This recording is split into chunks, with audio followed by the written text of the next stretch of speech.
Marvel studios की most awaited MCU की 29th movie के रूप में आज थिएटर में रिलीज हुई है Thor love and thunder. Avengers end game के बाद थॉर की गार्डियंस के साथ होने वाली आगे की जर्नी इसी मूवी में हमें देखने मिली। और even though as expected guardians का इस मूवी में इतना बड़ा रोल नहीं था, लेकिन फिर भी थॉर की इनिशियल जर्नी और उसके ट्रांसफॉर्मेशन में गार्डियंस की टीम का बहुत सपोर्ट रहा। गॉर द गॉड बचर के रूप में इस मूवी में इंट्रोड्यूस हुआ एक ऐसा विलन जो गलत होते हुए भी सही है, और द माइटी थॉर के रूप में जेन फॉस्टर ने की वापसी थॉर की लाइफ में। लेकिन जो इवेंट्स मूवी की ड्यूरेशन में हुई है और मूवी की एंडिंग प्लस एंड क्रेडिट्स वो डिफाइन करेंगे एमसीयू और थॉर के फ्यूचर को। Hi super fans, I am Swapnil और इस वीडियो में मैं करने वाला हूँ थॉर लव एंड थंडर की एंडिंग और एंड क्रेडिट्स एक्सप्लेन। और as usual spoilers warning guys, क्योंकि अगर मूवी थिएटर्स में देखने का प्लान है तो ये वीडियो अभी मत देखना, पर अगर आ ही गए हो तो without wasting any more time let's begin the video.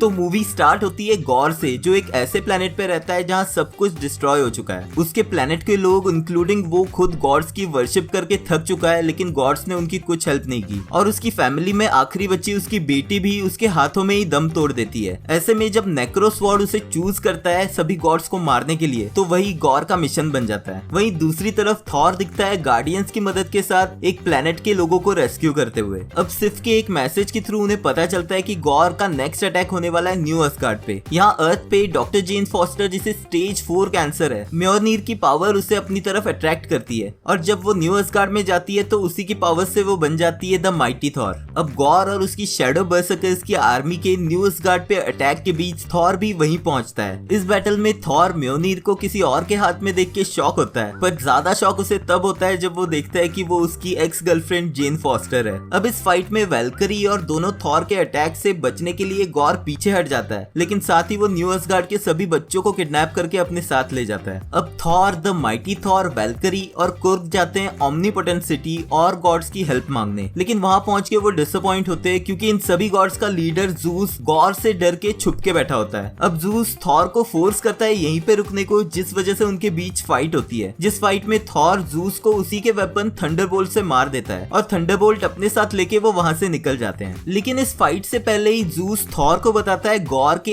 Actual plan के बारे में, जो कि है एक कॉस्मिक एंटिटी एटर्निटी तक पहुंचने का। जो भी एटर्निटी तक सबसे पहले पहुंचेगा वो उसे एक विश ग्रांट करेगी, और गॉर की विश है सभी गॉड्स का डिस्ट्रक्शन, यानी कि एक ही बार में वो इस यूनिवर्स के सभी गॉड्स को खत्म कर सकता है। अब थॉर और उसके 4 मेंबर्स की टीम जाती है शैडो रेल्म में गॉर से फाइट करने के लिए, लेकिन शैडो रेल्म में गॉर की आर्मी बहुत पावरफुल होती है, और वैल्करी के इंजर्ड होने के बाद जब ये सभी लोग स्टॉर्म ब्रेकर से बाइफ्रॉस्ट समन करके वापस जाने लगते हैं, तो गॉर उनसे स्टॉर्म ब्रेकर छीन लेता है। अब वापस अर्थ पे आकर थॉर रियलाइज करता है कि जेन फॉस्टर की बॉडी कैंसर को फाइट करने के साथ साथ म्योलनीर की पावर्स हैंडल नहीं कर पा रही, यानी कि अगर वो म्योलनीर फिर से यूज करेगी तो वो बहुत ही जल्दी मर जाएगी। अब अकेला थॉर जूस के थंडरबोल्ट के साथ पहुंचता है एटर्निटी के टेंपल में, जहां ऑलरेडी पहुंच चुका गॉर स्टॉर्म ब्रेकर की मदद से एटर्निटी तक पहुंचने वाले गेट्स ओपन करने की कोशिश कर रहा होता है। अब थॉर अपनी मदद के लिए वहां मौजूद सभी असगार्डियन बच्चों को कुछ देर के लिए थॉर की पावर्स ग्रांट कर देता है। अब इन मिनी थॉर्स की आर्मी के साथ थॉर फाइट करता है गॉर की आर्मी से, लेकिन जब फाइट में गॉर ऑलमोस्ट थॉर को मारने वाला होता है नेक्रोसॉर्ड की मदद से, तभी वहां पहुंच जाती है जेन फॉस्टर द माइटी थॉर बनके, और वो दोनों साथ में मिलके फाइट करते हैं गॉर से। और एक आखिरी बार म्योलनीर की पावर्स यूज करके जेन फॉस्टर डिस्ट्रॉय कर देती है नेक्रोसॉर्ड को, लेकिन तब तक एटर्निटी के डोर्स ओपन हो चुके होते हैं और गॉर पहुंच जाता है सबसे पहले एटर्निटी के सामने। अब एटर्निटी के सामने का ये सीन बिल्कुल इमोशन से भरा हुआ है, जहाँ थॉर जेन फॉस्टर को ह्यूमन फॉर्म में देख के रियलाइज करता है कि वो मरने वाली है, जबकि गॉर होता है एटर्निटी के सामने सभी गॉड्स के डिस्ट्रक्शन की रिक्वेस्ट करने। और तभी थॉर को सेल्फ रियलाइजेशन होता है, जो चीज वो गॉर को भी समझाता है कि वो रिवेंज सीख नहीं कर रहे, वो लव सीख कर रहे हैं। और जेन की लास्ट मोमेंट उसके साथ स्पेंड करने के लिए थॉर मुड़ जाता है और गॉर को भी समझाता है कि उसे अपनी विश का यूज करना चाहिए अपनी बेटी को वापस लाने के लिए। अब गॉर ये चीज समझ जाता है, लेकिन वो खुद मरने वाला होता है और वो क्वेश्चन करता है कि उसके बाद उसकी बेटी का ध्यान कौन रखेगा। तो जेन थॉर की तरफ देख के उसे रीअश्योर करती है कि वो अकेली नहीं रहेगी। और इस मोमेंट में भी एक हैप्पी एंडिंग के रूप में गॉर मरने से पहले एटर्निटी से अपनी डॉटर वापस मांग लेता है और थॉर की तरफ इशारा करके उसे कहता है उसकी बेटी को प्रोटेक्ट करने के लिए। और लास्ट सीन में हम देखते हैं गॉर की बेटी को एज अ पेरेंट रेस करता हुआ थॉर, जो कि उसे बना रहा है एक वॉरियर गॉडेस।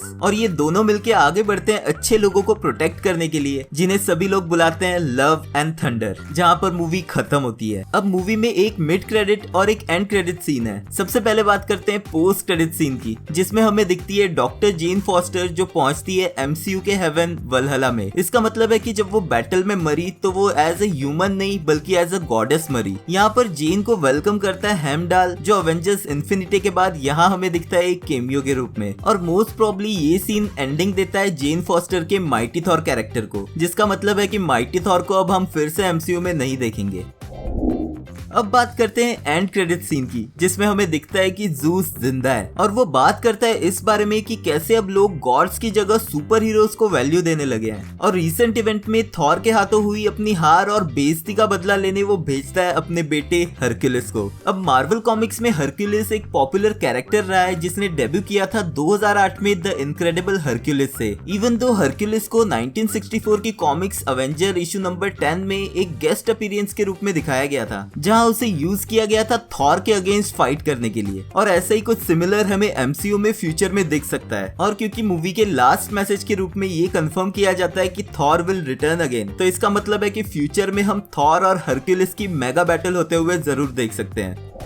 अब ऑल्दो मूवी की स्टोरी ट्रेलर से काफी ज्यादा क्लियर हो चुकी थी और सस्पेंस के नाम पे कुछ ज्यादा बचा नहीं था, लेकिन क्रिस हेम्सवर्थ और नेटली पोर्टमैन के कैरेक्टर्स की केमिस्ट्री और कोर्ग, वैल्करी और गार्डियंस की टीम के मोमेंट्स काफी फनी थे। इंटरेस्टिंगली इस मूवी से हमें एमसीयू की आगे की जर्नी की कोई भी हिंट नहीं मिली है और एक्चुअल में ये मूवी थॉर पे ही फोकस थी, लेकिन बहुत सारे ऐसे पेंडिंग क्वेश्चंस रह गए हैं जो इस मूवी की इवेंट में एक्सप्लेन नहीं किए गए हैं, जिन्हें मैं डिस्कस करूंगा अपने नेक्स्ट वीडियो में, तो उसके लिए सब्सक्राइब जरूर कर लेना। अगर आपका भी थॉर लव एंड थंडर से रिलेटेड कोई क्वेश्चन है तो मुझे कमेंट्स में लिख देना, मैं उन्हें भी अपने वीडियो में आंसर करने की कोशिश करूंगा। आई होप आपको ये वीडियो पसंद आया होगा, अगर हाँ तो प्लीज लाइक कर देना क्योंकि वो एकदम फ्री है। Thank you for watching this video, मिलते हैं नेक्स्ट वीडियो में।